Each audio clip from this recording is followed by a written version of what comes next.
Hallo, ek is Divan Swanepoel. Ek is die takbestuurder van die nuwe Oosrand tak wat ons oopgemaak het.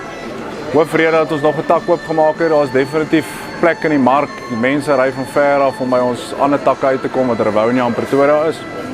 So hierdie is maar net nog 'n tak wat die area kan bedien in die ooste. Ons teikenmark, as ons dit so kan stel, enige geleentheidsjagter, professionele jagter, kompetisieskits, ouens wat baie ernstige kompetisieskit, iemand wat maar net naweke gaan skiet om dit te geniet.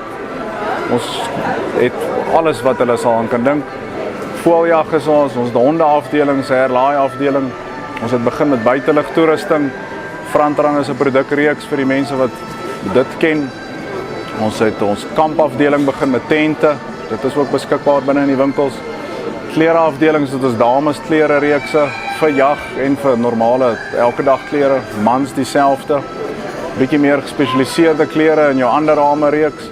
So as amper enigiets wat jy aan kan dink sal beskikbaar wees by die winkels. Ons het nou Vrydag ons deure oopgemaak. Ons 'n paar nuwe faktore in die Oosrand tak. Welkom om te kom kyk. Ons het 'n deli afdeling waar jy baie lekker toebroodjies kan eet, toasted sandwiches kan eet. Daar's meat platters, jy kan koffie daarso geniet. Daar's 'n barber binne in die winkel waar jy kan hare sny en skeer. Ons is in die East Rand Retail Park. Dis op North Rand Road in Oosrand.